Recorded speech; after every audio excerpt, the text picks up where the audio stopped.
Hey, what's up, guys? This is Zobi1018, PokeGuys 1313. and we are reviewing Valiant Souls, I believe it was called.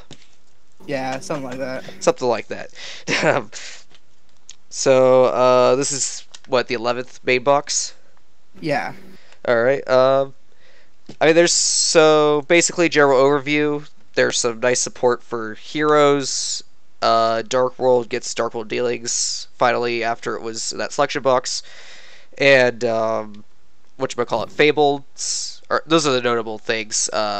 We'll get we'll go more into that later. We're gonna start off by discussing each card individually, give them a star rating, and you, the viewer, decides essentially, do I really care about this card? Because I mean, we can't tell you what archetypes to play. We can tell you what archetypes will probably be strong, but we're not going to tell you what to play because this is Yu-Gi-Oh! It's about throwing together whatever archetype you want.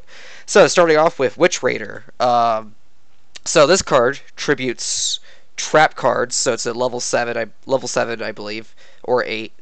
No, it's 8. Okay. Either way, it requires 2 tributes, so you're going to need to tribute 2 trap cards to summon it. And then, when it is normal summoned, you destroy all spell traps your opponent controls. You can't special summon anything this turn. You probably won't special summon because I don't think this is going to be used in a Destiny Hero deck, or hero deck in general that uses fusion monsters. This might actually form its own archetype that uses cards like Wild Tornadoes. Maybe that's a little. I mean, this is like the only card that really fuels that archetype. Maybe Paleozoics run this for some reason, although you would probably want to trigger the Paleozoics normally instead of tributing them. But I feel like this card could have its own archetype or deck built around it.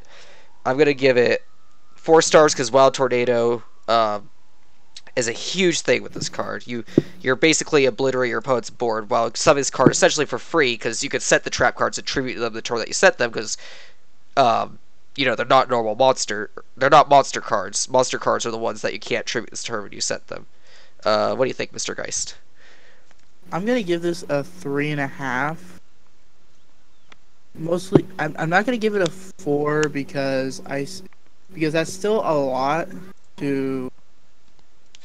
It's a 3.5 to a 4, mostly because of the fact that even though yes you can tribute traps, that's still a lot you have to. Oh yeah, I totally agree. Go out of your way, and I mean, you did mention Paleozoic, so they are part of the set, so they could probably get this thing out. You mentioned like Wild Tornado. I'm thinking that there's probably gonna be a lot of Odeon decks that have like Endless Trap Hell or something like that. That are really gonna want to use this card. I mean, me personally, I'm the kind of guy that goes Double Cyclone, Dark Coffin, and Wild Tornado. But oh yeah, Double Cyclone's probably gonna be better than this, but I could still see this maybe making it into tier 3 as its own deck, maybe tier 4. Yeah, tier 3 at the most. All right, so you ready to move on? Yep. All right, so this guy, he's Maneater Bug with extra steps, I guess. But he's flip face up. You pop a card, pretty cool. Well, a monster card, a face up monster card to be specific. He can attack directly until he's flip face up, but your opponent's probably gonna flip him for you, so you'll probably not even get that off. And as a Karkurai monster, he has to attack when able to. In general, I don't think Karkurais have what they need to perform in the current meta. Maybe they synergize a little bit with other Earth Machine archetypes that actually target generic Earth Machines, which actually excludes Ancient Gear because Ancient Gear targets specifically Ancient Gear monsters. So I'm having trouble thinking of what decks are currently the meta this goes into, and I don't see them making their own deck. Well, I mean, they could make their own deck, but I don't see it being anywhere relevant. So I'm going to say this is like... I'm going to put this at 2 because it is a Maneater Bug for the Karkurai archetype, but it's not that great of a Maneater Bug.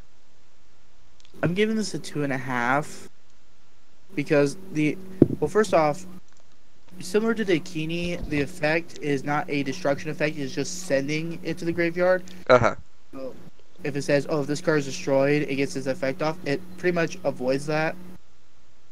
And we've always talked about machines getting more support. But I don't think this is necessarily the right direction because because first off, it's a flip effect, and those are starting to become they're slowly becoming more irrelevant as the meta goes on.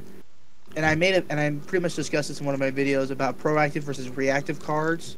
Proactive cards are just inherently better because they allow you to do something. And Exactly.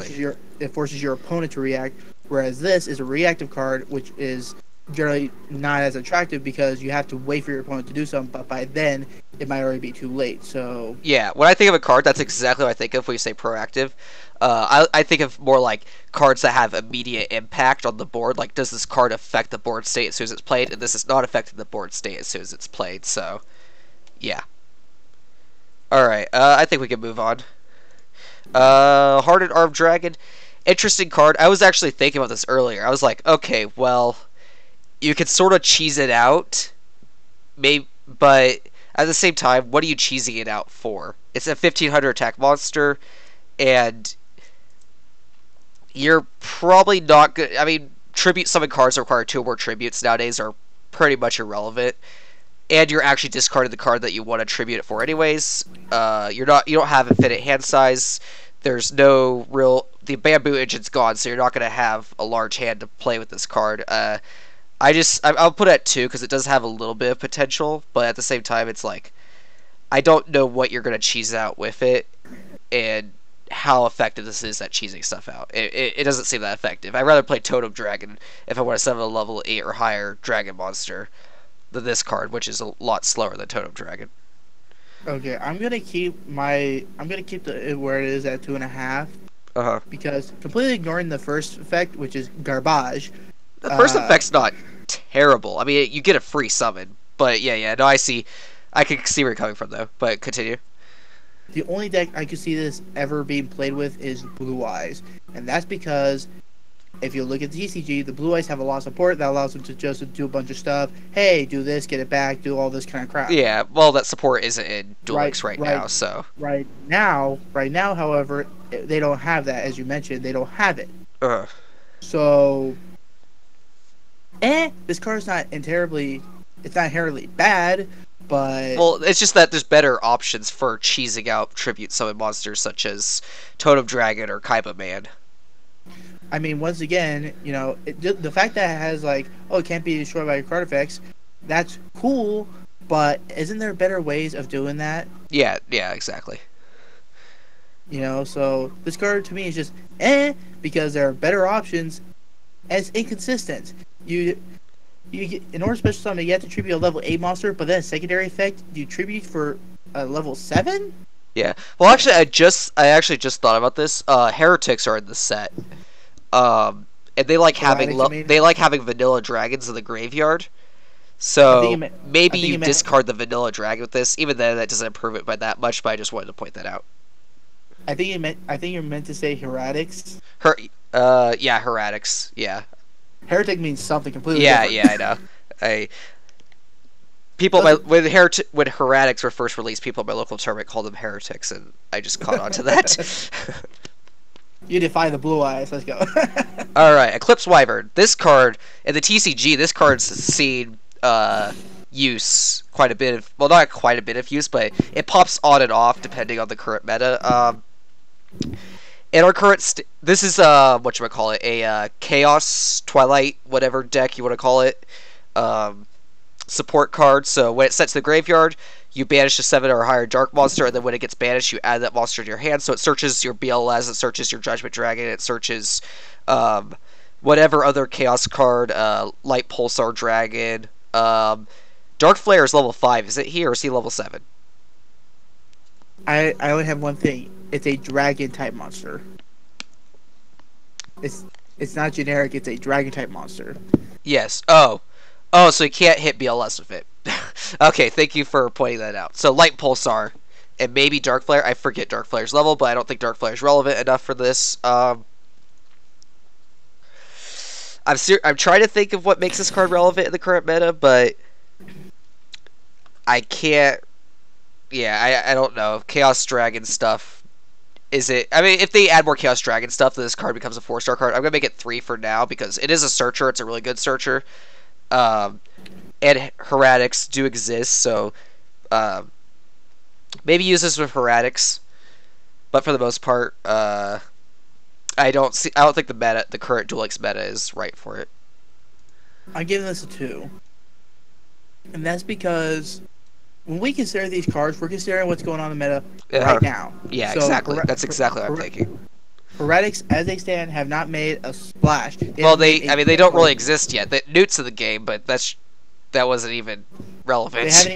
they haven't gotten even their feet wet in the meta right now. So the only deck that we can consider this in is Blue Eyes, and even then, it's not great Blue Eyes support because you probably already have plenty of ways to cheese out your Blue Eyes, aka Kid Moto Dragon. Oh yeah, that's also a card. Oh, that's So a little awkward. Why should I play this? Have to banish a Blue Eyes from my deck if I already have a Blue Eyes in my hand? Because you play 3 of those things. Let's be real here. Don't be stupid. Why would I want to play one of these instead of Kinmodo Dragon? I mean, searching's always good, but yeah, I kind of get your point. You definitely don't have the room. Well, I mean, again, it's searching, so searching doesn't even room's not even valid when you talk about searching. I don't know, I just don't think it's. I don't think there's enough cards that want to be targeted by it currently. All right, moving on. Oh yay, Plasma Vice. So, Plasma Vice, the strictly better Thunder Giant. The only problem is Blade Edge. So, essentially, I mean, it's just a strictly better Thunder Giant. I don't know. Here, the problem with heroes right now is that they have a hard time searching other heroes. But with the new Vision Hero stuff, maybe this becomes more relevant. Blade Edge is being introduced, so maybe you do play Blade Edge. I think the other heroes can search for Blade Edge. I'm not 100% sure. I think it. I actually need to look at Vision Hero Vion real quick. Here, how about you take the floor while I look up Vision Hero Vion? So right off the bat, I'm giving this card a 3. That's me being really generous because even though I like E-Heroes, Plasma Vice is just a little hard to get out because Blade Edge, when we get to him, he is not a level 4, he's not a level 3. No, I think he's like a level He's 7. He requires 2 tributes. But, I mean, you would need Fusion Summon from your hand, so it's not that impossible. Vion's not the one. Who was the one? There was one that searched hero cards, wasn't there? Or I might be thinking of something else. It might just be Destiny heroes that have specific search. So, regardless. But here's the thing. So yeah, you could too. But even ignoring its summoning condition, which is honestly not that bad, because if you look at Tempest, which I think is in the game, he requires Sparkman, Bubbleman. Oh yeah, no, Tempest is like virtually impossible. So this card is a bit better. I mean, it's cool because he's now utilizing Blade Edge since he's a new card, and the whole Thunder Giant effect, discard 1 and 2. It's a 1-for-1. It's. I mean, that's good. That's like popping. I don't know what you'd be popping Ancient Gear Golems, I guess, or I would say Dakiti. Yeah, actually, it pops a Dakiti. I mean, yes, its ritual spell might be in the graveyard, but you pop it. My only concern is what can you willingly discard in E-Heroes? Because that's the only deck you're playing this. I mean, if you want to get rid of a Dakiti, you're willing to discard anything, to be honest. Well, no, just a general idea is like, sure, in that particular moment, you need to discard something to get rid of it, but the general question is, what would you be willing to discard in E-Heroes? I mean, if it's removing a threat, anything. Turning any card into, I don't know, I guess, a mini Regeki. I mean, turning any card into a spell that it immediately destroys one attack position monster your opponent controls is not bad. I mean, you could use this with Outstanding Dog Marin, I guess. No, I wouldn't run Marin at all. And on top of that, it does piercing, which I think is always a boost because that's a good bonus. That's more of a bonus effect, though. Now hit the scene. Because now Sylvan's just hit the scene, and they like to have Kamushiramo in defense, and he likes to flip face. I was like, hey, surprise, I'm going to OTK you now. Being able to get him off the field is always nice. Like, well, even if you OTK me, I'm at least going to be able to get you off the field. So, yeah. And also, that Thunder Giant effect, it's not once per turn. So, yeah, I'm actually going to give this. So I'm actually going to give this a 3.5. Yeah, I'm actually going to give it a 4. Because I don't think there's any. The problem I have with this, I think the destruction effect is nice. Being able to turn any card in your hand into a card that destroys a card your opponent controls is really good. even if it is limited to attack position. The only problem I have is how consistent can you actually summon this? You need to search Sparkman and Blade Edge, and Blade Edge specifically I think is a lot harder to actually search using Well, card effects. well, we had this conversation before, but now with this, I think it's about time they introduce Rhoda. Yeah, Which, that Roto would if be you, too strong. It would just make every hero archetype, I mean, warrior archetype a little too strong. But yeah, if Roto exists, this card would definitely be a lot better. I like this card. I think it could potentially push heroes a little bit higher, but not by a I, lot because again, it's not as consistent as Destiny heroes. Destiny heroes are consistent, way too I mean, consistent. I mean, look, if they add Rhoda in the next set, then I'm just gonna be like, okay, they listened, good. Yeah. Okay. Well, let's move on to Mask Hero Anki. The text is really hard to read for those of you watching the video who don't know what Anki does, but essentially, when he destroys the opponent's monster in battle, you get to add a quick play change card like Mass Change or I forgot what the other one was called. Master Change 2? No, not Mass Change 2. Wait, do they actually have that in this current box? No. No, I No, didn't they think don't. so. It was the other one. It was like Force Change or whatever, the one that adds 2 cards from your graveyard to your hand, the Mass Change of the other card. So it searches your other Mass Change, which is okay, I guess. It can attack your opponent directly for 1600, which is also nice because it's just free damage if necessary, but mostly you'll probably use it to control the board as a 2800 beater. I mean, it's a 2800 beater. I think this card gets played in Destiny Heroes along with the mass stuff because Destiny Heroes are inherently dark, and this is a strong dark monster that they can bring out because Dangerous isn't that strong.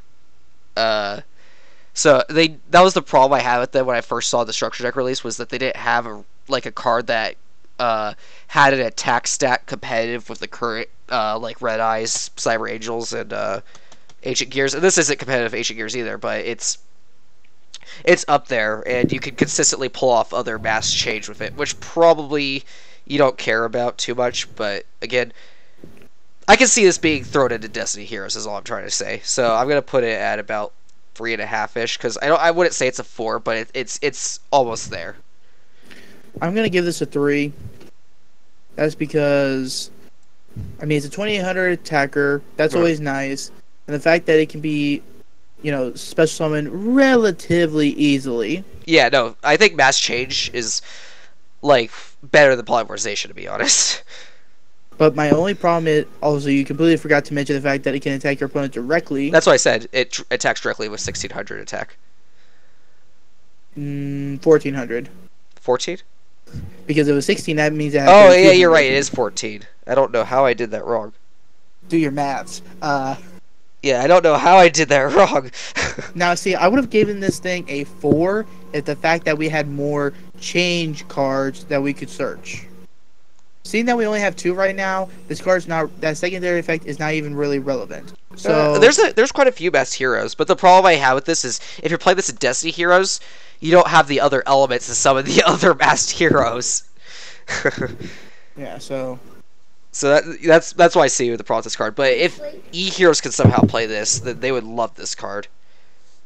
But again, it's a 2800 beater who could come up with a quick play spell. In fact, during the battle phase, because mass change is a quick play spell, you can attack and then mass change your Destiny hero for this guy, and then attack again for 14 or 28, depending on your opponent's board state, obviously. But it's worth noting that this can bring out extra damage during the battle phase. yeah. Dark World Dealings we don't really need to rate because this card is already in the game. We already know how it performs. I just wanted to point out that this was in the box, and this is a reason to buy the box for most players. So I mean, just pointing it out. yeah, it's easily a 5. Like, Yeah. I wouldn't say 5, but it's up there. well, especially in Dark Worlds, it's a 5. Yeah, and the fact that Fableds. Actually, I would like also to mention that the Fableds can use this. They're basically a weirder. They're like Dark Worlds, but their mechanics are weirder. They don't just do straightforward pop monsters, pop spells, search cards. They do like really weird shit. But yeah, And you could also, just throwing this out there, it's really out there. But if you're playing like a ritual summon deck, you can draw a card and then send one of your Djinns to the graveyard and all that. So okay, Moving on. Fires of Doomsday. I actually like this card. Two Doomsday tokens that are Dark Attribute, which is actually kind of important. And they can't be used for a tribute summon unless it's for a Dark type. But this is essentially a better tribute doll for Dark monsters. And again, tribute doll is actually, to be honest, a terrible card because you lose so much tempo. But this does not prevent you from attacking or using the monster's effect. Well, actually, I don't think tribute doll prevents the effects, but it doesn't prevent you from attacking. So you can actually trade and start developing board control, unlike with tribute doll, which doesn't let you do that. Plus, this doesn't require... Tribute doll also requires an extra monster to be summoned or in existence, whereas this card, it's just this card and that one level 6 or 5 or higher dark monster that you want to summon. So it's a 2-card combo instead of a 3-card combo with less limitations. Obviously, it's only for dark types, which is the limitation, but there's a lot of big dark types. I honestly can't name off any off the top of my head other than the Archfiend Emperor guy, but the Archfiend Emperor already has ways to cheese them out. But there are a lot of big dark types. I remember, like, every time I do a review, I see a big dark type, I'm like, well, this would be cool, but it requires 2 tributes. Well, now this makes those cards who would be cool but require 2 tributes a lot more consistent, so I'm going to put this at roughly 3, because, I mean, well, I'm going to say maybe 4, because this, if there is a big dark type monster, this pushes that monster to effectiveness. One of the big downsides of this is it can't be searched. Well, actually, yes, it can be. Quick Booster can search it, although I think Quick Booster only grabs it out of your graveyard. I need to check that out. Guys, why don't you take the wheel while I look up Quick Booster? For me, I'm really tempted to give this a 4, but I'm just gonna give it a 3.5 because I mean, first it's a quick play to boot, which is always nice. But you know, there's not very many cards. There's not many decks that could really that I really want to play this card. Not that there's any. Oh yeah, no. There's definitely no. I actually did forget to mention that. Yes, there are no big archetypes that are using this right now, except Archfiend, but Archfiend, again, has their own way to choose out their own cards. Continue, sorry. Yeah, like Archfiends, maybe like a stun deck or something like that, I guess. Yeah. I'm trying all that I can, but it's like... Well, the thing, card, again, it's just... as I said earlier, the reason, like, we always see high-level Dark-type monsters that we like their effects when we're doing our reviews and stuff, but... It's like we look at the tributes required for it, like, well, that just throws it away. That's what I like about this. This makes those cards a little bit more relevant, a little bit. But one thing I will say is this is kind of giving me a little idea. What I want to see in the next box, which is going to be a mini box, I want to see Demise, King of Armageddon. Oh yeah, and, like Ruin. Because think about this. It sounds off a little bit, but. Why would they have a card called Fires of Doomsday that's completely out of place? Well, I believe this with the way this card is written, it looks like it was printed relatively recently, whereas Demise is a hell of a card. Well, then again, they did get more support recently, so... I guess it's true, they are supporting. Either way, I like this card because it enables high-level cards. Let's move on. Yeah. Paleozoic Canadia. I hope I pronounced that right. So basically, I'm gonna say this right off the bat. I haven't read any of the Paleozoic, so they're trap cards that turn into monsters if you trigger another trap card, essentially, while they're in the graveyard. They're just trap cards that become monsters. It's kind of a weird archetype. In the current TCG, they're used in totally awesome decks. And I don't mean the decks are awesome. There's a card called Totally Awesome. Regardless, so this card, its initial effect, target face-up monster and control, change it to face-down defense position, is actually more useful than you might think. It's Book of Moon, except for it's not a quick play spell card, but that doesn't matter. The thing that makes this more useful is your opponent tries to trigger a monster's effect, and you're like, nope. It's essentially negating a monster's effects. It's a soft negation, it's not a hard negation. So it's good, it's also defensive. So if you're afraid of taking damage and dying, then you can trigger it. So right off the bat, as a trap card, it's actually not that bad. I mean, it's not the most impactful trap card. Secondly, it becomes a 1200 attack normal monster. That's level 2, water attribute, which in the current meta, that's not relevant. In totally awesome decks, that is relevant, but the stats are there. I can't think of any reason why you really care about the stats. this card, while it's in the monster zone, it's not treated as a trap, which is really important for the Witch card, the Vision here that we were talking about, and the fact that your opponent can't Galaxy Cyclone it, but it has weak stats, so they can just destroy it. Um, what I like about the Witches and Paleozoics is that you can tribute this card while it's set on your field, and then if you tribute this card alongside Wild Tornado, it will actually chain to Wild Tornado's activation and summon itself immediately. Um, and while it's cool and all, I actually don't see the huge impact that that's gonna have. Um, to be honest, but it's something to consider. I'm actually gonna rate it 3 because not even 3. I don't know. I mean, other than I mean, maybe tribute decks like these guys. I don't know. Other than that, like, without Totally Awesome, I can't see Paleozoics actually having impact on the meta. I mean, there's a lot of cool stuff that they could do, and there's a lot to think about as I just, spewed out, but their actual impact is probably not that impressive, so I'm going to say, for now, I'm going to give them a 2, to be honest.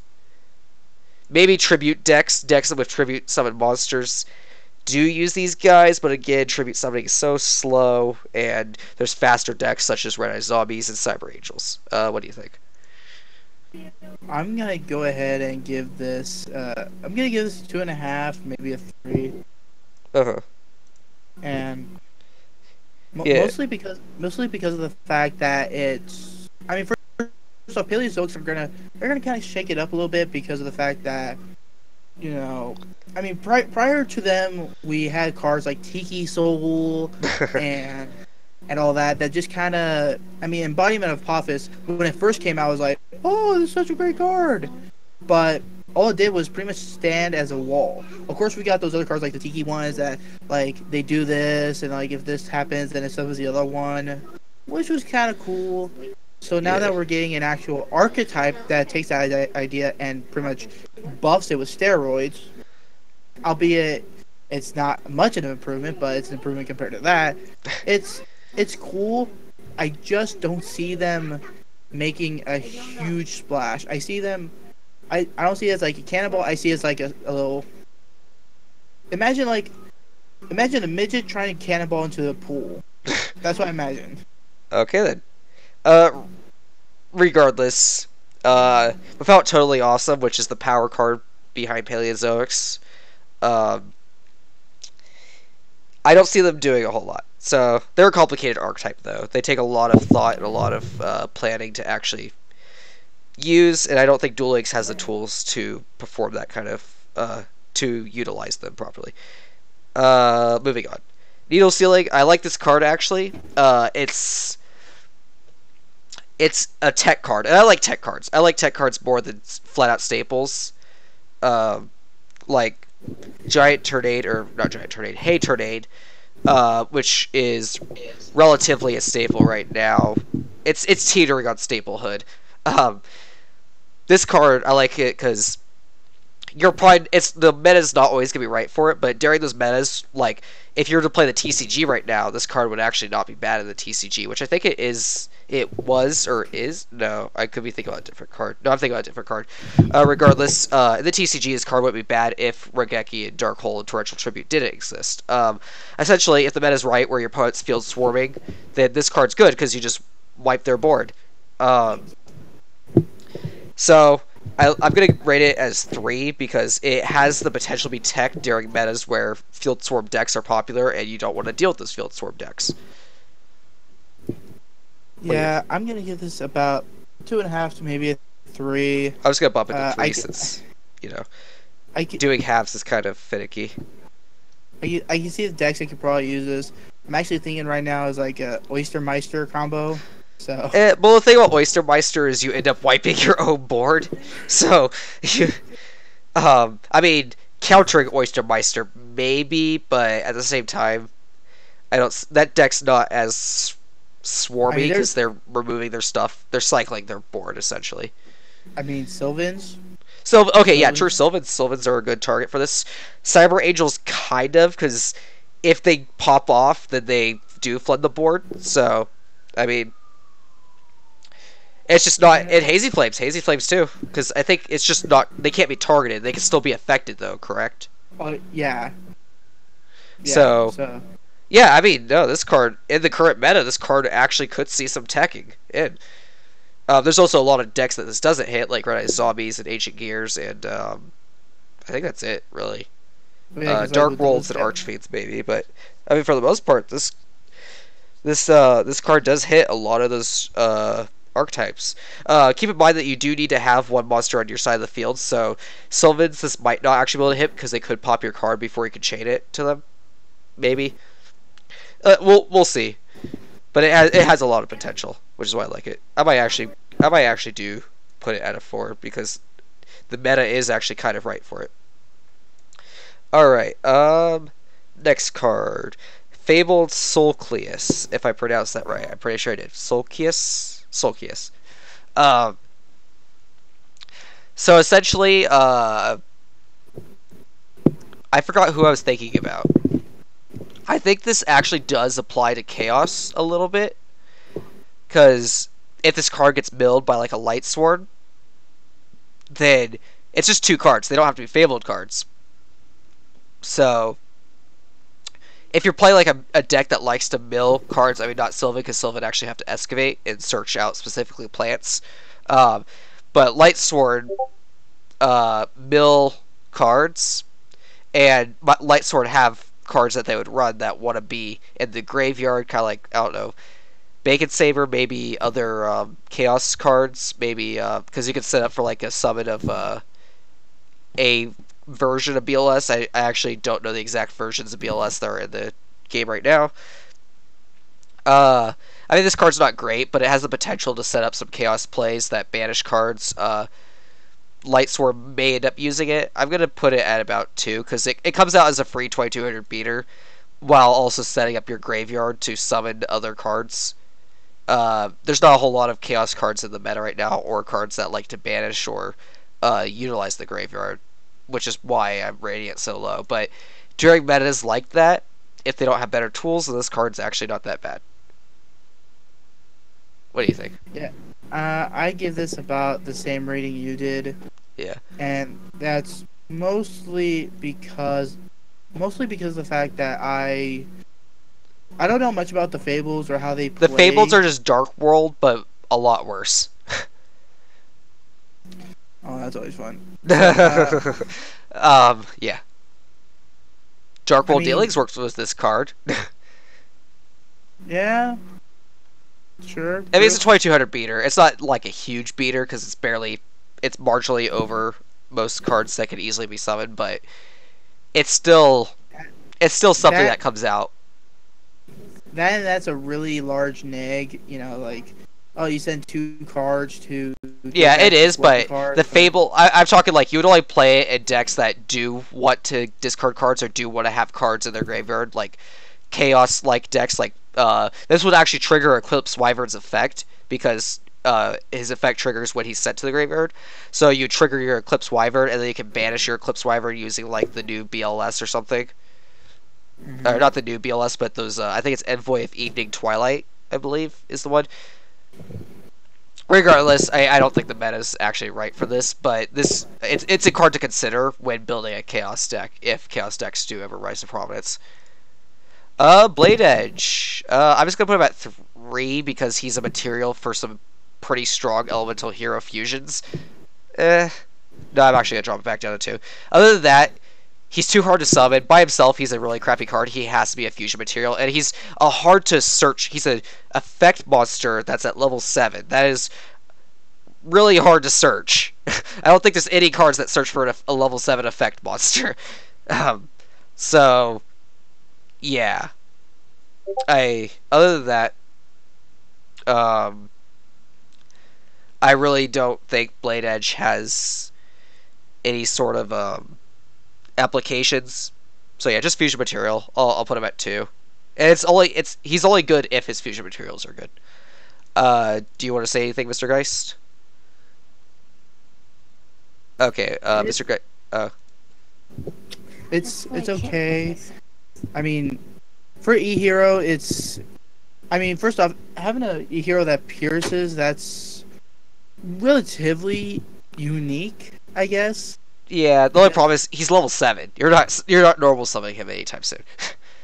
I mean, tribute doll is a thing, so But you can't attack the turn you summon him, and he's probably gonna get removed on your opponent's turn. So yeah. I mean, he's a 2600 attack monster, which I mean, There's a lot of bikini. effects that destroy cards, though. I believe it's the Gorilla of Dark World that pops a monster, Sylvan Marsh Leaf, Dakini. Uh, I can't think of anything else right now, but I'm sure there's a few other Gladiator Beast, Murmelo. Oh yeah, I forgot to mention Glad Beast this whole time. Uh, there's a lot of cards that pop cards in the current meta. Yeah, So yeah, I'm gonna give this 2.5. okay, yeah. I mean, he's a cool card.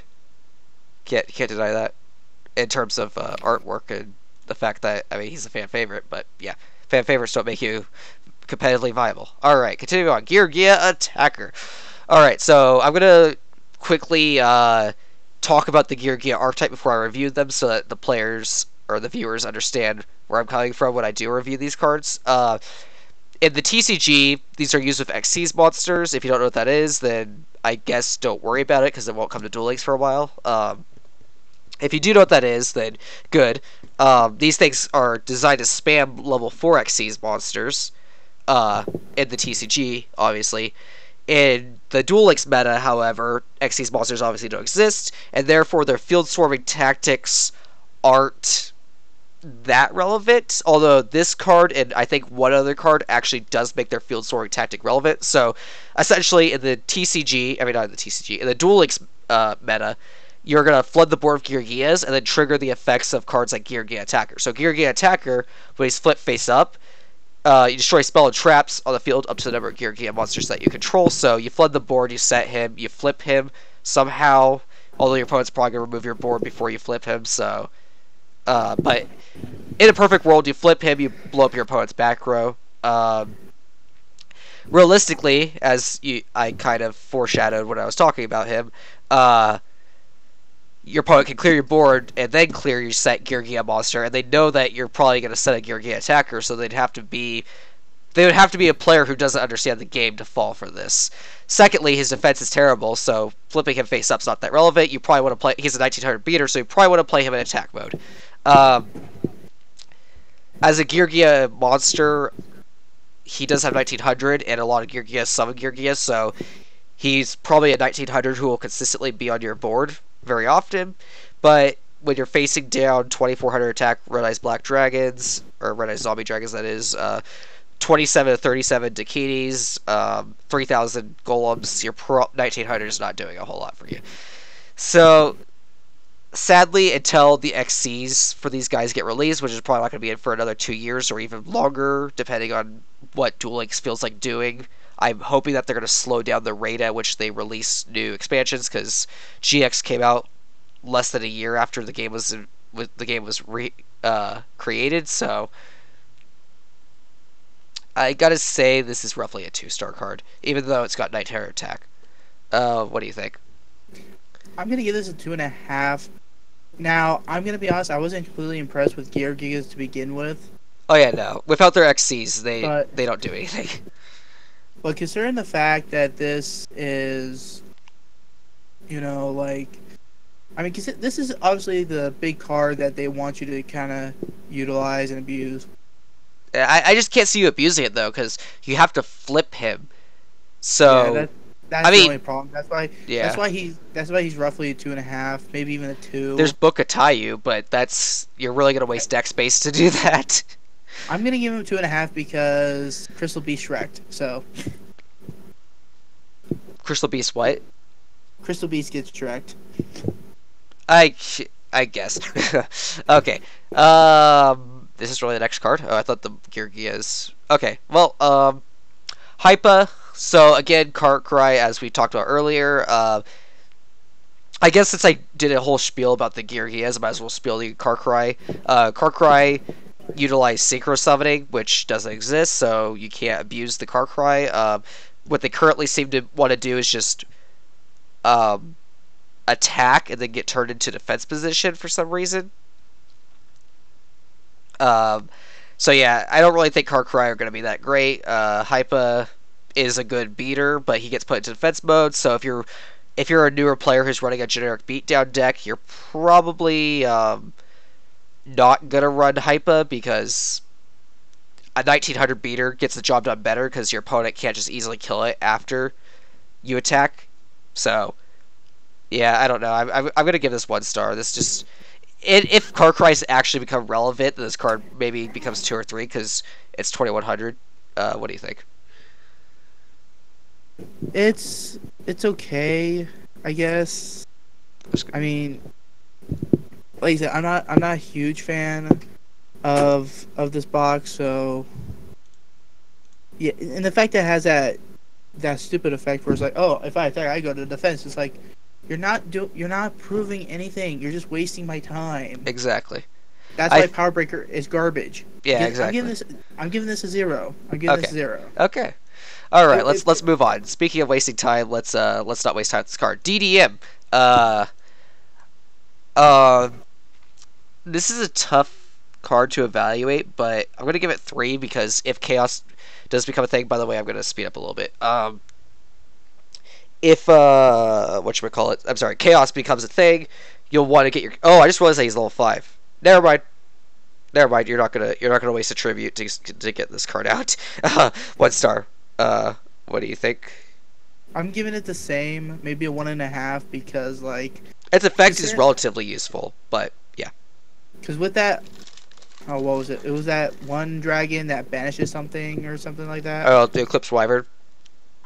Yeah, you can, I guess, if you manage to get this thing out, you could use that as a means, I guess, something like that. But 1.5, no more. It's just if it was level 4, fine. More than that, you're pushing it. You're just really pushing it. Yeah. Okay. Photon Wyvern, level 7. It's a good effect, but like we were talking about that one spell card, the Armageddon thing, that summons the dark tokens. It's too high. It's a good effect, but it's too high level. You're not going to use it. Yeah. Mass change. We talked about this a little bit earlier. I'm gonna make it 4-star because it's the driving force of the. It's basically polymerization. Polymerization is actually a 5-star card, so. So yeah, this card pushes masked heroes, so not too much to really talk about here. Double Cyclone. It's this card is actually I believe played in the TCG. Yeah, it is played in the TCG.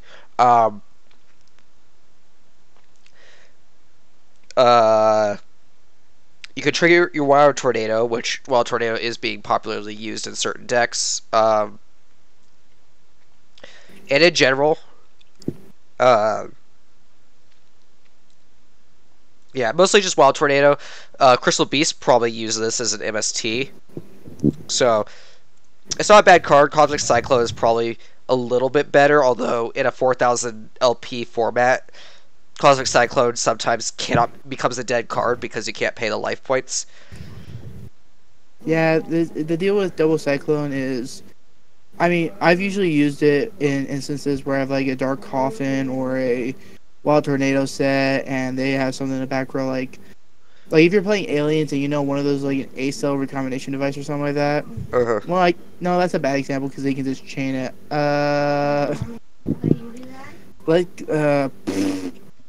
know. Let's play some stupid garbage like Spear Barrier. You know, just you know, hey, I got Dark Coffin, destroy your Spear Barrier. Now you can either destroy your monster or discard a card. So it's like, it's a good card and it kind of helps you get out of jam. It's helped me get out of the jam actually plenty of times when I played my Armed Dragon garbage. Okay, moving on. Amazon's Heirloom. I actually need to read this. Oh, this is the one that prevents it from being destroyed by battle, and then you destroy the attack target. This was really annoying during that the tag team tournament. Oh yeah, because like Kaiba would kept. Well, I'm not sure if it was Kaiba or Joey. One of them kept just screwing up by attacking into the heirloom. I'm pretty sure it was Kaiba that was the difficulty. Regardless, in an actual competitive format where you don't have a dumb bot sending monsters into a heirloom, it's actually not that great. It can be easily removed by spell and trap removal, um, and it's more just a waste of space, to be honest. Like, you'd probably prefer to actually put stuff that's effective. So I'm gonna give it 2 because I mean maybe it sees like play at 1 or 2 copies. I don't know. Your thoughts? It's kind of like the mirror of Yada for Amazonas, Uh-huh. and I don't know. I don't know much about Amazonas or how they play to be able to accurately give my opinion. I mean, Amazonas or whatever, from what I heard, they're garbage. But I mean, They might I actually mean, come to prominence because one of their trap card, a really good trap card, is being released. yeah. So I don't know. It's a quick spell. It's kind of slow, so I'm just giving this like 2.5, Okay. maybe. All right. Moving on. Backup Rider. I actually hate this card. Um, I wouldn't consider this card to be god tier. Like in terms of trading and competitive format, it's not that great. But where it really becomes annoying is that it's just a 15,000 or 1,500 damage to the face spell when your opponent's playing cards like Skystar Raid and a White Rabbit. So they play that card and then they buff it with Backup Rider, which has no drawbacks. Like Rising Energy is a trap card, so number one, it's slow in the first place, and it requires you to discard a card. So it's already a really slow card. This card is just you drop Skystar Ray, you buff it with Backup Rider, and then you hit him in the face for 2,100 points of damage, and then you wait till next turn until you draw your other Backup Rider, or you just slowly kill them with the Skystar Ray afterwards. I mean, this card might actually replace that one field spell that causes damage. Well, maybe not entirely replace it, but it definitely competes with it. So I hate this because it's giving Burn a buff, but it is a relatively good card for Burn. I don't know exactly where to put it. I'm guessing about 4 stars. What do you think? I'll give this a 3 Okay. because if it was quick play, it probably would have been a bit better. Maybe, but I mean, again, Burn. They just drop Skystar Ray. Or they don't even need to drop it. If Skystar Ray comes back and they top deck this card, boom, Skystar Ray down this 2,100 attack.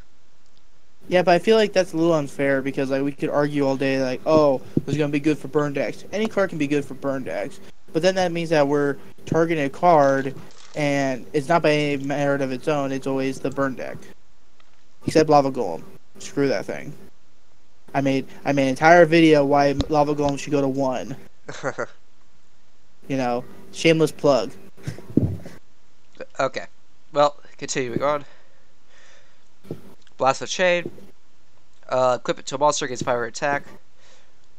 And if this card's destroyed by a card effect, so it has to be destroyed by a card effect, so you can't like trigger it with other cards that kill. Or I mean, I'm sorry.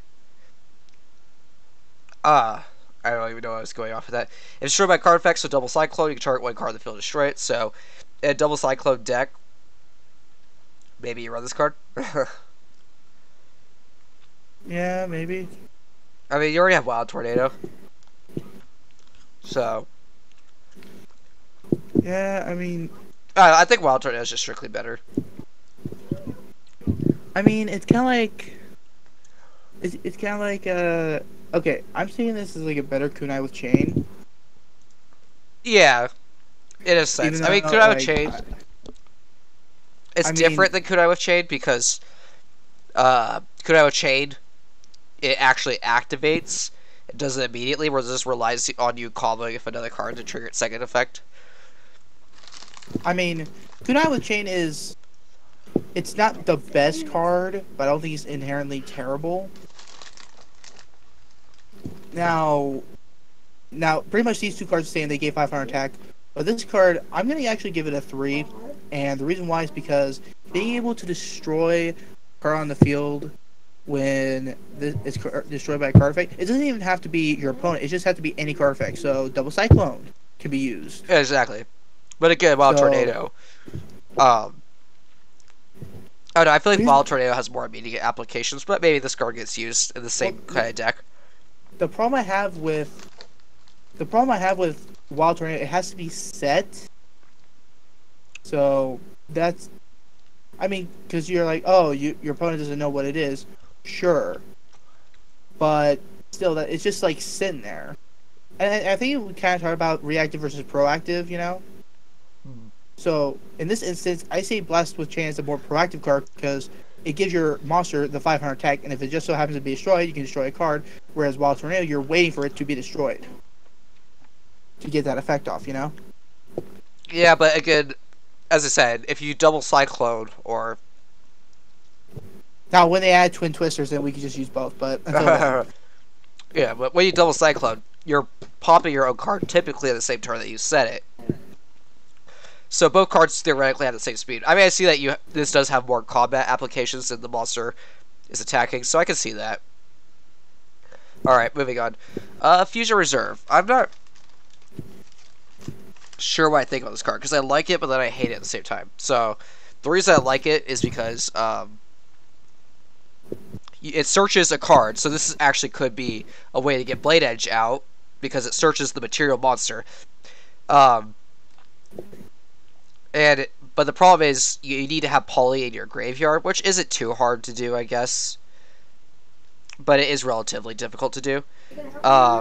It's also a trap card itself, so it's a little slow, so you can't fusion some of the first turn. You actually have to set this and then wait a whole turn, and then get the Poly and the card.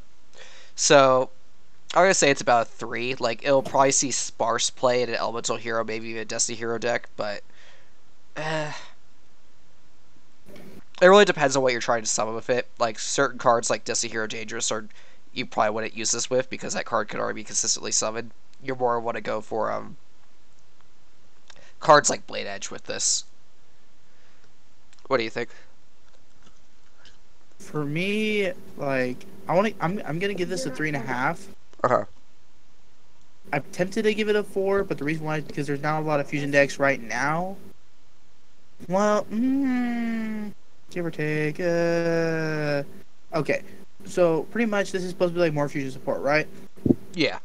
And this is arguably a good card. Of course, you're probably gonna pair this with like fusion recycling plant. You know? Yeah.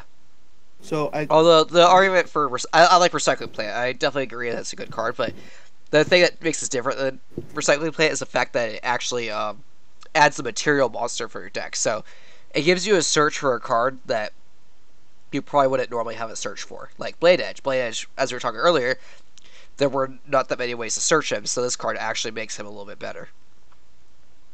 yeah. All right, moving on. So, yeah. All I have to say is, yes, this card triggers your Fabled cards, but Snipe Hunter is probably a lot better, and even if it's not, there's just better ways to trigger a similar effect. I get the ideas, because again, Fables are like Dark Worlds, and Fableds, unlike Dark Worlds, actually trigger if they're sent to the graveyard as a cost, unlike Dark Worlds.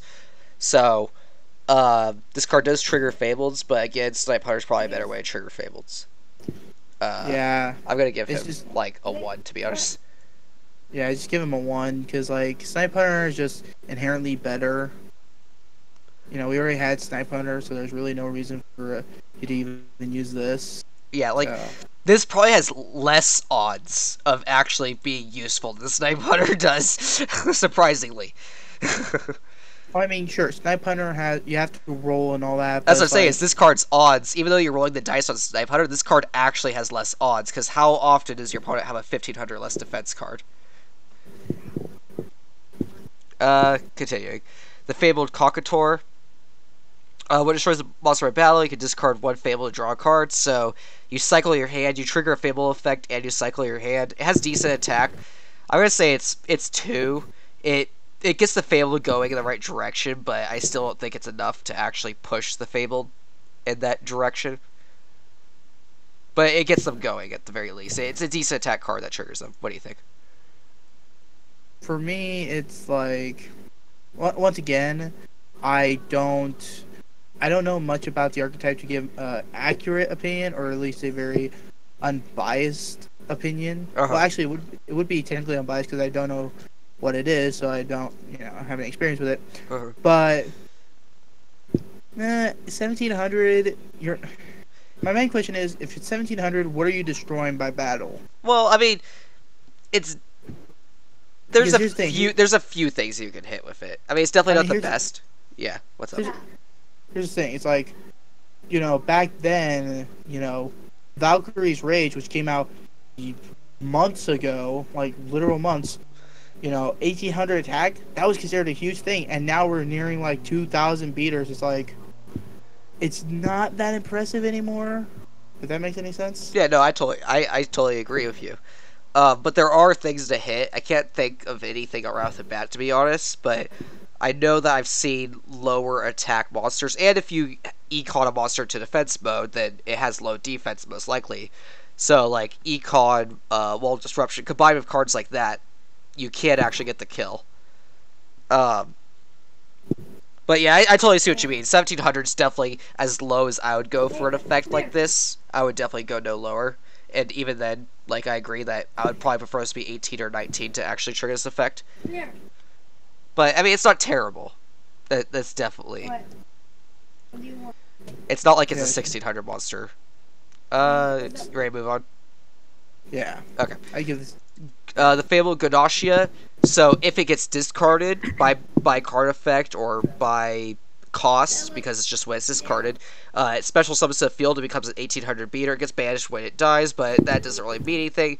Basically, it's like Beige, I believe. Is Beige the guy who's the 1600 beater, but it's better because it becomes 1800. So it's a free beater that comes out when you discard it. So that's not bad at all.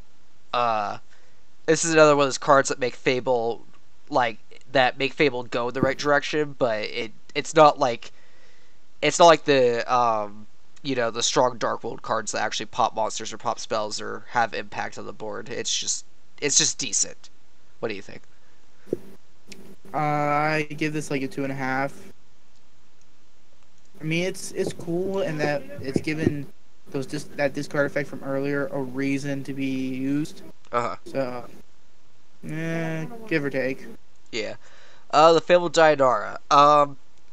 This is an interesting card. So, he only requires one tribute if it's a Fabled monster. If you Dark World Dealings and then discard Grobonasha or whatever the name of that card was that we just literally were talking about, you can special summon it, then tribute it, and then summon Dianara. Dianara is a 2800 beater, so it's actually really good. The first spell that your opponent activates each turn becomes the controller of Dianara discards a card, so it technically negates the first spell that they play each turn, so they're playing with one less spell if they even want to play a spell in the first place. So this actually has a huge disruption effect on their spells.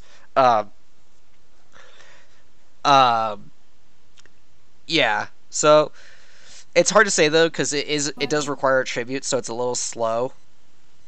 But it's a big monster that has a disruption on their spell cards, so that's actually pretty effective. I'm gonna say it's like 2.5 because it's kind of getting there, but again it just doesn't have the unfairness of Cyber Angels or Gladiator Beasts or Sylvans. It doesn't have that. It doesn't have the raw power that those decks have to push Fables into that direction. What do you think? Yeah. Yeah. I mean, it's okay, I guess. I'm just gonna give this a 2. Okay. It seems mundane for me to be like, I don't know. Literally, I do not know. I don't know how Fables play. I don't know. All right, that's fine. Let's. It's weird. They're like light fiends and then light beasts. It's just ooh. Yeah.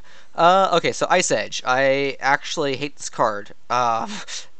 So the idea of this card is to be used with mass change. So what it does is it can attack your opponent directly if you discard a card. So you actually have to waste resources to discard a card. And then if it attacks your opponent directly, it pops a back row card.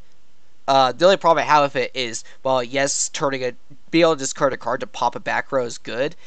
Your opponent can easily negate this card's attack to their face, plus it wastes a normal summon in the first place to do that. So, like, well, yes, in the end, you're gonna get rid of a back row card, like, because they probably are gonna, econ it, so they are burning a back row in the first place, even if, you don't actually trigger its effect. And then you can mass change it into vapor afterwards. It's still just, it's slow, it's not very impactful. It actually requires you to pop the spell card during the battle phase, so you can't pop a spell card and then, um, you know, summon a big monster. I mean, yes, I don't know. It's just very slow. It's very awkward to use. It's theoretically good though. It's just kind of awkward. So I'm gonna give it 3 because yes, you can. You're forcing a back row to get popped, and you can mass change into vapor. But if you don't have mass change, the card becomes useless, and you are discarding a card from your hand, which is, well, yes, discarding a card to pop a back row is a drawback. It's just not that. It's too specific of an effect to be used. If its effect just said discard a card, pop a back row without the attack thing, then maybe it would be better. What do you think? Yeah, I'm actually kind of liking this card a little bit. It is a massive neg, but I think a 2.5 is fair because, like, let's be honest, their decks nowadays are gonna have cards that they want to discard. Let's be honest here. Yeah. Well, I mean, And you're probably gonna play this in a hero deck who doesn't want to discard super often without their Miracle Fusion. I mean, discard one card. It can attack directly, and if it inflicts battle damage by direct attack, you target one that card, destroy it. I think it's good. I mean, sure, it's a really big minus, but it's not bad inherently. Yeah, I just feel like it's a little hard to pull off. Continue on. Gear Gyoto MK2, so when it's normal summoned, special summon one Gear Gear from your hand or graveyard, so you probably want to target the monster in your graveyard. Flood the board with Gear Gears, potentially. Again, they just don't have any way to capitalize on this board flooding. You have to normal summon this to trigger its effect, so you can't just flood the board and then tribute summon, so that's out of the picture. They're weak monsters, so you can't flood the board and then go face. Yeah, it's just I gotta say, until XCs exist, this is a 2-star card, I guess. I don't see what you're gonna do with a board full of Georginas except for those flip effects, but those flip effects are too slow and inconsistent. So what do you think? I mean, it's okay, but there's better swarming decks, so it's like 2. All right, moving on. Uh, Karkrai Bushi, Muz, Muzanchita. I'm pretty sure it's Muzanchita. So it's an 1800 that must attack. If another Karkrai is destroyed, he goes up to 22. But your opponent can obviously destroy him first, then destroy the other Karkrai. So it's not even his effect's not even relevant. He's just an 1800 beater. But again, what are Karkrai doing in the current meta? So I'm gonna say 1-star. Yeah, it's not even. Yeah. Yeah, Gyargio MK3. So his effect is if he has to be special summon to trigger his effect, so you can't normal summon him. So that means you have to special summon from the graveyard or from the hand using MK2 or another Gyargio card that special summons. So if he's special summoned, you get to special summon another Gyargina. So again, it's the field flooding thing. Its effects are negated, so it stops there. But typically, by the time you summon this guy, your board's probably full. Or by the time you use this effect, at the very least. And then he has the drawback of you can't special summon monsters except for other Gyargia monsters. So again, I just don't know. He's the same. He's basically the same as the last Gyargia guy. Until there's a reason to flood the board with these guys, they don't really have a reason to exist. Gyargia Augur. So this card, this is kind of cool. When you normal summon it, you get to add one Earth Machine type monster for your deck to your hand. So it doesn't have to be Gyargias. It could be any Earth Machine, Ancient Gears, whatever other Earth Machines are being played at the time. So maybe he gets thrown to those decks as a search card. You can't special summon monsters except for machines, but again, there's machines, so typically you'd be playing a machine deck anyways. You can't declare an attack, but typically you'd probably play this card during your setup phase, not really the phase that you want to pop off. So, I give it a 3. It's a search, and it's a generic search. It's not like oh shit. It's not like it's limited to what should we call it? Gear Geass. What do you think? It's it's okay. It's a I tough guess it's card. okay. I Yeah. mean, Do you want to I'm say gonna it one? Huh? just give it 2, I guess, Okay. because Yeah. it's a little more generic. So I can see that you're not a huge fan of Gear Geass. I'm not really impressed with this box at all. Just to be completely blunt with you. Yeah. Okay.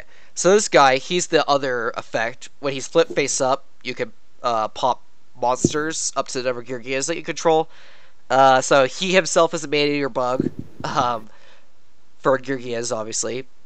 Again, they'll clear your other Gear Gears before they attack him in the first place. So his effect is not triggering very often, or you're not abusing the effect. You're usually only going to get one kill with it. So Meteor Bug does the job better. I mean, I guess if this is searchable by Geargia Augur, so maybe that's why you would play it over Meteor Bug. I'm giving it 2 just because it's searchable. It's a machine, but other than that, I don't see this effect being used. What do you think? You just want to pass? It, if it's a flip effect, then it's like those are slowly becoming irrelevant. So it's like Yeah. that's Yeah, I That's think already we've huge. discussed this. it's already a huge neg to the card. So Yeah. 2 at most. Okay. Accelerator. If you control Geargia, he special summons for your hand again. I don't see this being used. So I would say it's 1. And I'm sure Geist agrees. Let's move on for the sake of not making you guys watch a 3-hour-long video. Oh, I actually like this card, though. This is essentially Dark Arm Dragon, but for normal type dragon monsters. And the reason I say that is, so basically you banish 3 dragon type, but it doesn't have to be exactly 3. It's just 3 that you banish. Obviously, you do banish them instead of Dark Arm, where you just have to have them. And they can banish a dragon type. It doesn't have to be a normal dragon type. So you have to have 3 normal dragon types in your graveyard to summon him, or banish them, that is. And then, as his normal effect, you can banish any dragon type. Doesn't have to be a normal type to target one card in the field, destroy it. So that could be spell, trap, monster, field spell. Yeah. So and he's 2,800. So, I mean, he's a good card. Obviously, there's no dragon type deck in the meta that spams normal monsters, but that's why heretics or heretics are being released. They help get normal types in the graveyard. Newt is already existent, so what happens is when he gets targeted by an effect such as Dragon's Rebirth or Dragon Treasure, I don't know what you'd really use, Tyrant Wing, you can mill the normal types out of your deck. So I can see this being used in a deck that has the potential to mill, and I mean there's a lot of dragon support already in the game. Look at kind of a structure deck. Kind of a structure deck literally gives you everything. Watt-tailed Dragon, which is a really good normal monster, and the Newts. So I can see this being 4. What are your thoughts, sir? I mean, it's for me. I'm not a huge fan because of the fact that like that's a lot of banishing, and I can't imagine. That's like to par with other cards and similar effects that are being played in the TCG. The TCG is a faster meta. Yeah, because like, excuse me. I just don't really see, that. I mean, dragons are cool and all, and they like to do all this stuff in the graveyard. That's the thing, they like to do that in the graveyard. Getting banished is completely different. That's a whole different ball game you're playing right there. You know? So, I mean, it might be a good card. It's just I'm seeing a lot of negatives. I mean, I could be heavily influenced by Dark Robe Dragon and how strong that was. Yeah, maybe. But it does have the potential. Dragons are definitely not gonna skyrocket into tier 1 because of this card. Again, at the very least, tier 3, maybe tier 4. But I do see dragons getting played. Yeah. What do you think? No doubt about it. I'm gonna put you at 3, I guess. Yeah, I'll give this a 3 because there's probably gonna be Maybe I'm judging this card a There's little too other quickly. heretics, but I don't think that they got. Honestly, if I'm being perfectly honest, I glanced at the box, so I don't know exactly what they have, but I don't think that they have any other normal like monster like milling support. But there are milling cards in the game. Let's continue. Heroic Dragon of Azar. Essentially, you banish one Dragon type normal monster and one light attribute Dragon type monster from a graveyard. So it's banishing two Dragon type monsters from a graveyard essentially. Um, and then while he's on the field, he can't be destroyed. Or he's a 2600 beater who comes out easily, which is okay-ish. And then if he would be destroyed by a card effect, you could tribute another Heroic instead. But this doesn't have the impact that Sutek, whatever the heck his name was, had. So I'm gonna put him at 2 because I was gonna put him at 1, but he is an easy 2600. But he just doesn't have the impact that the last card had, where he can destroy a card each turn. What do you think? I'm gonna give this a 2 because the more specific you get when you have certain conditions or whatever, like certain Yeah. summoning conditions, the more specific you get, the harder it is. Like, I mean, right now, we just got Rainbow Dragon, and people are like, "Oh, Rainbow Dragon's so cool." Yeah, but you have to have like 7 Crystal Beasts. Yeah. That's a pain in the crotch to pull off. Yeah. Like, of course, there are going to be people like, "Oh, I managed to choose it out." Okay, good job. You managed to pull off the almost impossible, because who wants to actually try that? Yeah, and I mean they probably did do it at a high rank, but yeah. So yeah, it's just hard to summon. This card I'm just gonna barely glance over. Shitty stats. Thousand Eyes Restrict, I believe it's called, or no, Relinquish. Relinquish is better. It just has terrible stats. It doesn't actually gain the monster stats. It's just a worse version of Relinquish, and it also is hard to summon in the first place because it's level 7. It needs to go through the chain of the other level of monsters. So nope. Kabuki Dragon. This card's really awkward and very mind-boggling to understand. But essentially, if you attack an opponent's monster, you get to change that monster's battle position. I'm sorry. I'm sorry. So you have to attack with another monster first, and then attack again to change the monster's battle position. And if you're attacked, you can change your own monster's battle position. It requires a tribute. Its effect is too like weird and niche. So I am going to say this is 1 star. I'm gonna presume that you agree. Yeah. I'm gonna just, for the sake of making the video shorter, if the card isn't really worth talking too much about, I'm gonna move right on unless you really want to say something. Just let me know if you actually want to say something about a card. Okay, this one is interesting. Okay, do you want to take the lead here? Okay, so yeah, cannot be special summoned. If you tribute summon this card, the tribute must be dark. This card cannot be attributed by a card effect. During your opponent's draw phase, before they draw, look at the top card of the deck, and then put that card on the top and bottom of the deck. So, what probably would take a lot of people away from this card is the fact that you can't be special summoned and can only be tribute summoned using dark monsters. But let's be real here. If you're probably going to be playing a dark deck, if you're going to be playing this. Let's be real here. Uh-huh. And so essentially there's no way of cheesing it out. And it's a level, what, Well, there's level that 8? one spell card we looked at earlier. Just pointing that out, but again, I'm gonna rate this card. I'm rating this 1 star before anybody thinks anything. But yeah, continue. I just I'm want gonna to give this it. spell. I'm gonna give this a 3 because when you get this out, the ability to look at the top card, like, because let's put it this way. There's not really a lot. For the most part, Duel Links is, the top card can be really good or really bad. You're still, unlike in real life Yu-Gi-Oh, where pretty much drawing cards off top of your deck is pretty much non-existent. It doesn't matter, especially with Pot of Desire, but we're not going to get into that. It's still really relevant here because I've had plenty of times where it's like, I believe in the heart of cards and I win. So this guy essentially says, hey, you know that heart of the cards moment? Yeah, I'm just going to put that in the bottom of the deck. Have fun. I think it's a cheeky card. I think it's fun. I think it's a cool little card. And it's a dragon. Dragons are cool. Dragons are inherently the strongest type. Let's be honest here. And considering we get a lot of dark support as of late, there's probably going to be an easy way to get this guy out. So I'm giving this guy a 3. good effect. Hard to get out, but I think he's worth it if you manage to get him out. Uh, I'm definitely gonna have to go off and say I'm the opposite. I don't think the effect has impact. Like, yeah, sure, it can mitigate the odds of them drawing another Machine Angel ritual or something, but there's a lot of search in the game.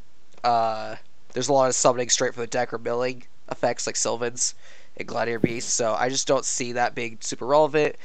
Yes, you could cheese them out with that one spell card, but and it's an interesting effect.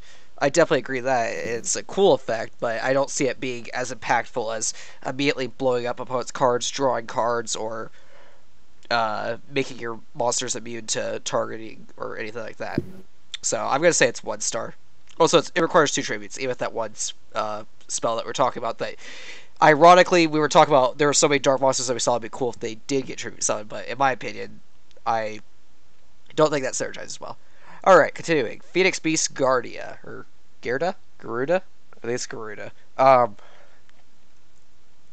So basically, it's kind of like Jade, but a higher scale, level 6. It requires a tribute summon, so yeah, not that much. Anything you want to say, or do you want to just move on? Um, that's actually not that bad for one tribute. If it was Yeah, tribute, that's not two tributes would terrible. be garbage. Well, actually, I gotta say, one thing I wanted to say about this box was this box is actually really cool for newer players who are just scraping together decks of strong cards. Like this card, it does require one tribute, but it's for a newer player because one tribute's getting actually tributing something for newer players is a lot easier when they're fighting other newer players, obviously. So this is actually a strong card.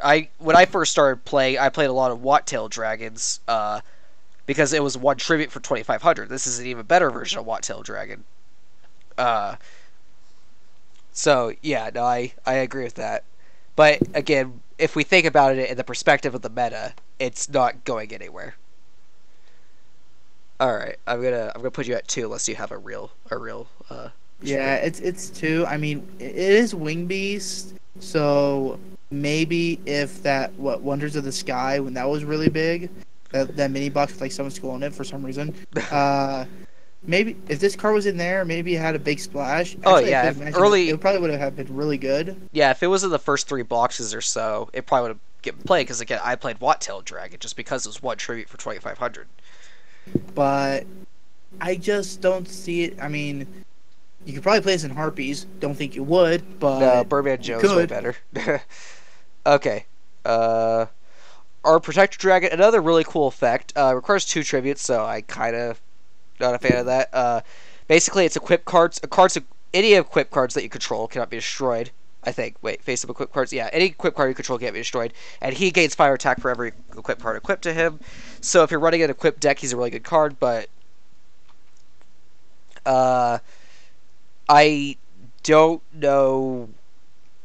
Number one, I don't know what deck. Just Vylon stuff. I think there's a little bit of Vylon stuff in the game, but I don't think that they have a lot of stuff in the game. So Vylon cards, I guess, maybe you run this in Vylons, but Vylons are probably not going to be relevant ever. So I'm going to say this is another 1 star card. It's just, yeah. What do you think?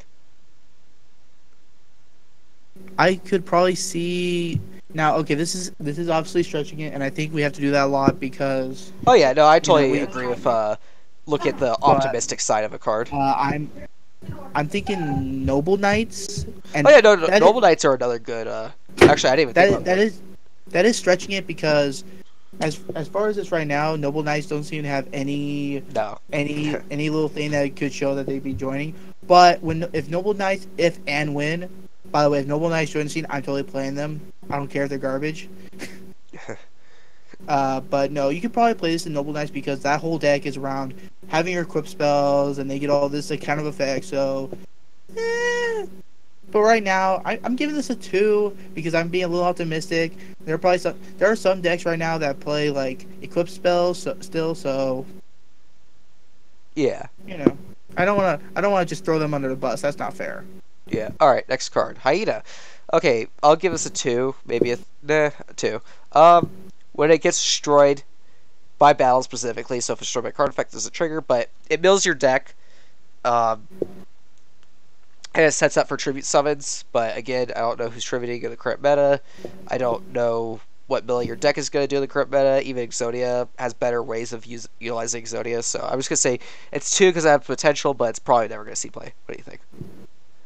Uh, this is gonna sound weird, but I think this is a slightly better bubonic vermin. Yes and no. And I mean, it's I, different. It's definitely different. I'm taking that with a grain of salt because bubonic vermin, because this one essentially you can get up to 2, right? Yeah. You can get to 2 others, whereas bubonic vermin is only like you only get 1 out of that. So, and this is and I can see this card is like you're gonna play 3 of these, right? You're Yeah, also gonna mostly. play 3, and you're gonna set it down, and they attack, and you get the other 2, and you get like a tribute monster like Big Koala or something like that. Which, by the way, I if this card, if we're looking at honestly, like the most potential I see this is like Master of Oz decks. uh, So that's like I said, that's stretching it that because is stretching it a lot. that deck's not even like relevant right now. It is so far from meta, it's not even funny. But you know, Yeah. Okay. so Let's move on for sake. Mid Shield Gardna. The only thing I like with this card is the flavor. Instead of Big Shield, it's Mid Shield. It's Big Shield Gardna without but with less defensive stats, and he doesn't change into attack position. But other than that, it doesn't do anything. So I'm gonna rate it 1 star. Do you want to say anything, or do you just want to give it 1 star and call it a day? this is one face down monster at that time. Uh, It's literally just a worse Big Shield Gardna. give or take. I mean, I mean, it doesn't you could change to argue attack position, so that could theoretically make it better, but it has way worse stats. It literally has 40% ish less stats. I think I did the math wrong, but whatever. Yeah, it's just, I don't know. I probably would never play it, but I don't know. Someone probably would. Okay, I actually need to read this. Its name becomes Amazon's Tiger while it's on the field or the graveyard, so I'm guessing there's cards that specifically synergize with that, which usually is bad. I actually misjudged C Self Attack because usually cards that call for specific card names tend to be bad, but I guess if the card's strong enough, then it's good. If an Amazon's monster is normal summoned or special summoned, while this card is in your hand or graveyard, you can special summon it. You can use this effect. Once per turn, gains 1,000 attack for each Amazon's card in your graveyard. Ooh, that card could get big. That card could get big. It's a free summon that gets really big, so maybe this helps Amazonis gain a lot more tempo. I don't see us pushing Amazonis to the tier 1, but I definitely think this card will help, so I'm going to give it 2.5-ish stars. Because it's definitely pushing Amazonis in the right direction. Yeah, I'm gonna give it the same rank. Amazon's Tiger is a pretty strong card by itself, so Yeah.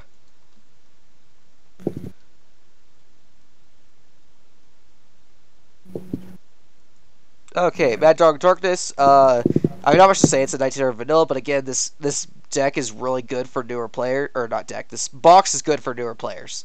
So I just wanted to point that out. Fiend Skull Dragon.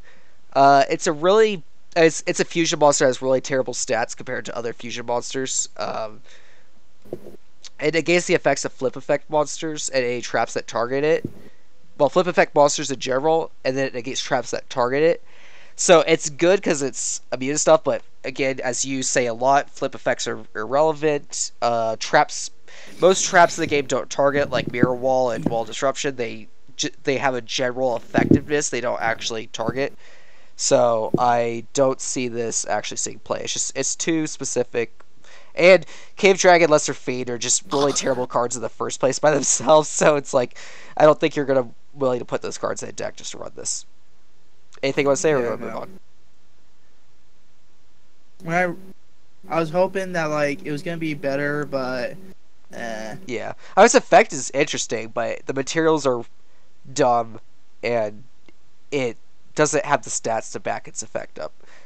All right, Master Hero Goka. It's kind of hard to read, but he gains 1 attack for every hero monster in your graveyard. Basically, I'm gonna make him 2 because he's definitely not a good card, but if your extra deck has extra room in it, then you might as well just throw it in. If you're running mass heroes, that is, or mass change. Yeah, mass change. You might as well, just in case it's a niche situation, you need a big beater to do big beater things. So as an extra deck card, like this kind of effect would definitely receive a 1 star in the main deck, but as an extra deck card, this definitely this sort of utility of being able to bring out a big monster um, is definitely not something that should be overlooked. Any remarks, sir? It's fairly standard. I would argue that it's actually a bit weaker than the other mass heroes, but that's just me. Yeah. Okay. Moving on, Vapor, better stats. He can't be destroyed by card effects. Again, Nikiti actually kills this, so um, I mean, I don't even know if I should even bring that up anymore because I mean it's very every time we see a card can't be destroyed by card effects, we have to state that Nikiti can't kill it or can kill it because it just sends it to the graveyard, doesn't destroy it. So this card isn't challenging Nikiti. It's got weak stats, so it's not challenging many other archetypes, but yeah, it's really hard to see this becoming too relevant. Mass, I don't know. I mean, it's easy to summon. It's definitely an easy fusion summon because all you need is mass change in a water type. But Bubble Man, I don't think he'd be running. I don't know other heroes a water type. So I'm just gonna say 2 stars. I think the mass heroes are generally 2 stars. They're not terrible, but they definitely don't do a whole lot. What do you think? I'm actually giving this a 4, Oh wow. and the reason why, is because yes, it's still affected by non-destruction effects, sure, Uh huh. but you know the card itself is not bad, and I don't think it's very fair because Dakini pretty much craps on everything. That's exactly So I don't what think, my big so, gripe about Cyber Angels is that because they're so I in the don't meta, you can't print cards without printing 2 strong cards to be relevant. I guess I'm sorry. Continue. so even taking that situation, when you want to summon this, you're like, okay, well, I got to be able to get around, the Kini somehow, and then I could go with Vapor or whatever. The card itself is really good. Being able to be immune by destruction card effects, Uh-huh. that's good. 2400 attack. That's It's decent. a I mean, dec- people play Red Eyes Zombie. Red Eyes Zombie has 24. So yeah. And also considering that, it's probably the closest thing we're going to get to Acid, which, by Yeah. the way, is really strong. So, Yeah. yeah. Okay. So, I think it's good, so. Okay. Wild Edge. Essentially, he gets to attack every monster opponent controls once. Requires Wild Heart and Blade Edge, 2 E heroes who are probably not going to be played in general. So, I gotta say he's 2 stars just because, well, his effect is actually really cool and really good. I just don't see you actually making the room for Wild Heart and Blade Edge just to summon this because this is the only card that Wild Heart can make. Well, actually, no, Wild Heart also makes the other guy, but the other guy you don't even play anyways. So this is the only good card that Wild Heart makes, and this is, I guess Blade Edge does get played with Plasma Vice, but again, it's just I don't think there's enough room to be playing every E hero fusion monster in both the main deck and the extra deck. Uh, yeah. Personally, I think it's cool, that Blade Edge not only has 2 fusions, so that's already putting more to this card. And I've always liked the E heroes. I'm gonna give it a 3. I can't give it any more than that. Yeah, no. But here's one thing we kind of forgot to mention. There's always the life causes 0 stuff. Wait. Oh, it can't be Never mind. Ignore that. Just ignore that. I'm talking out my ass. Just ignore that. So it's okay if you get it off. It's probably going to be fairly decent. I mean, 2600 attack is nothing to laugh at. Yeah, no. So, I see this is. I think this is a lot better than Vapor. Like, it has enough attack to push it better than Vapor. Its effect is relatively strong. yeah. Okay. Amazon's Fighting Spirit. This is just Skyscraper.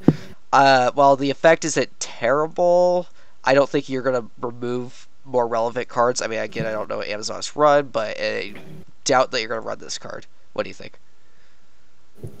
Yeah.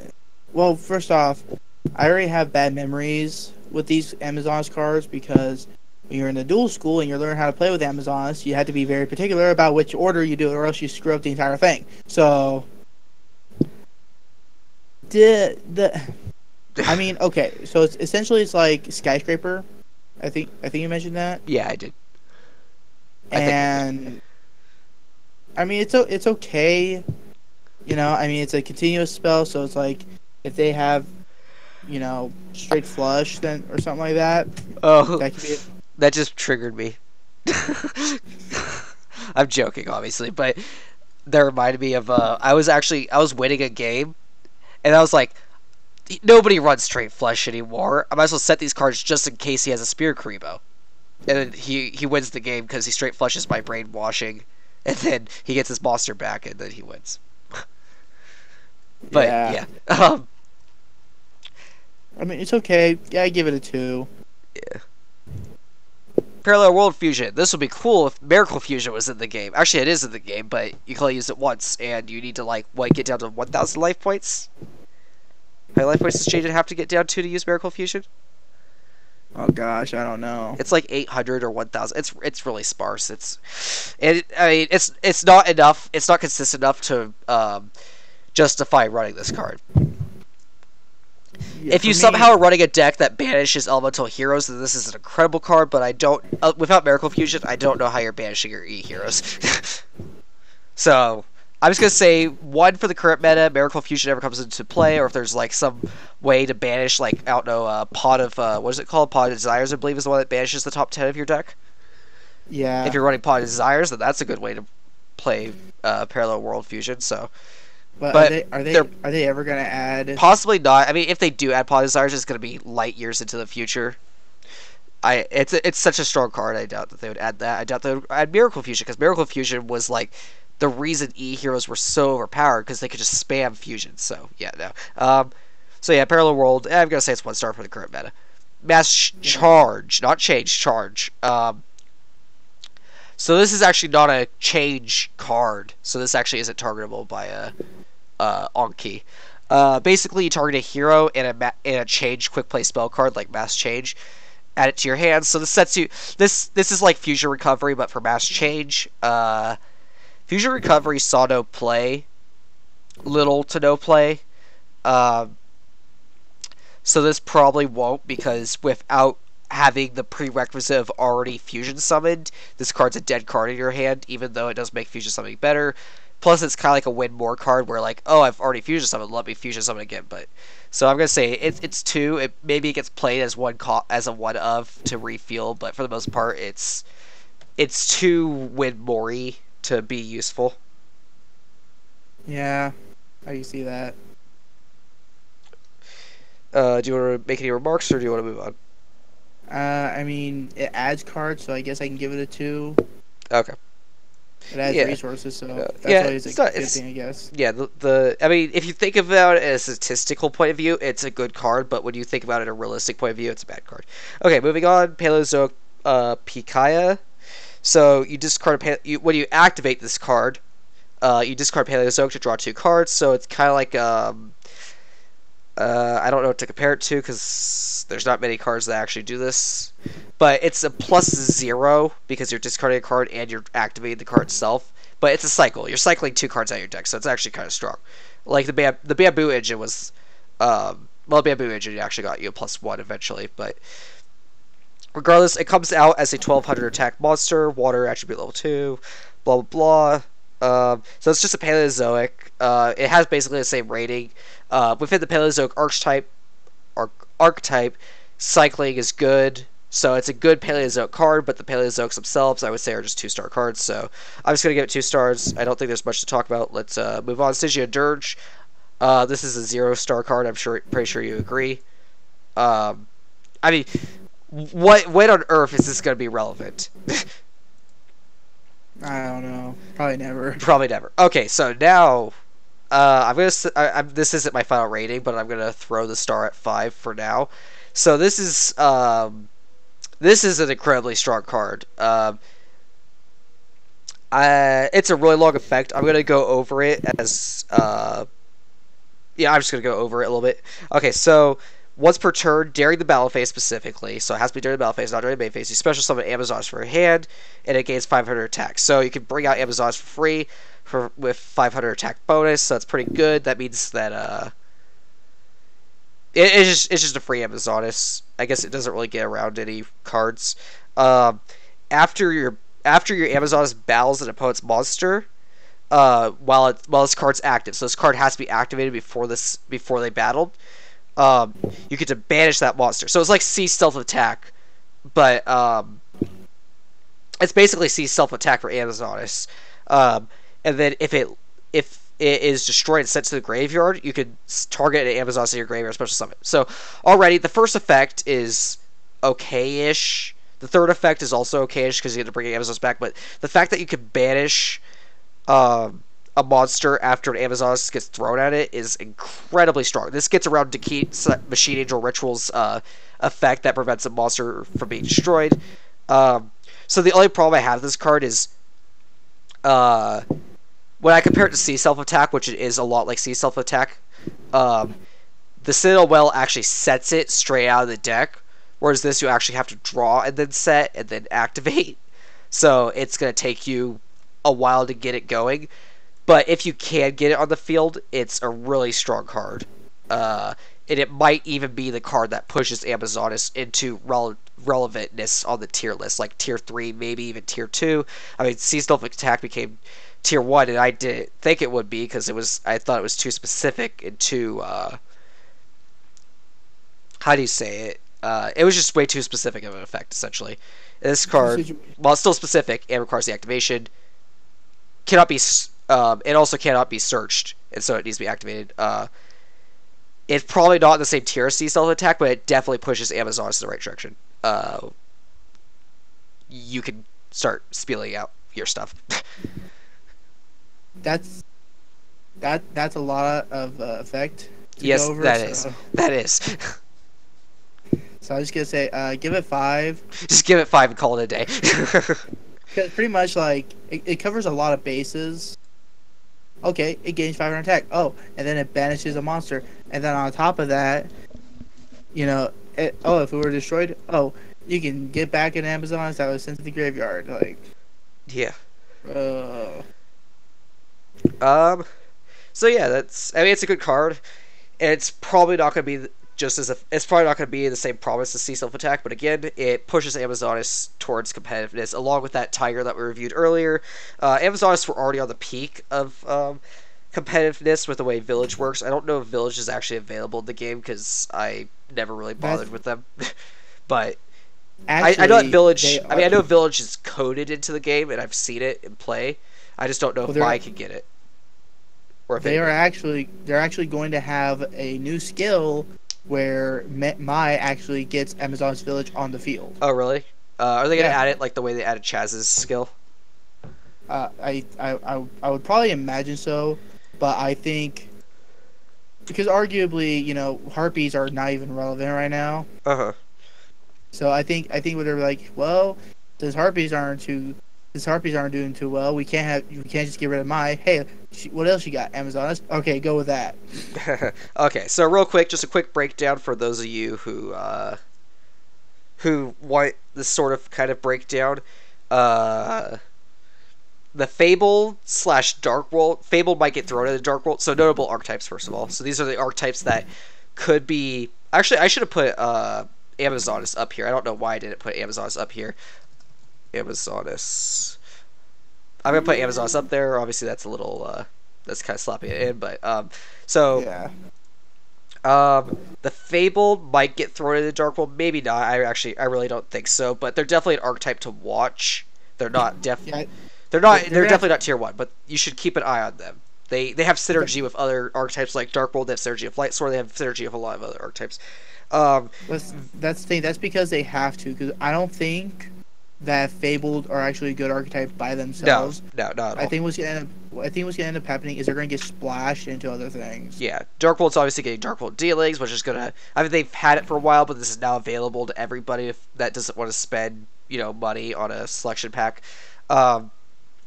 Destiny Heroes get On Key, which is a 2800 beater. Maybe Maybe there's a different variant that runs him. I actually don't really see Vision Heroes or Destiny Hero, I mean, Masked Heroes becoming that relevant, but they're there.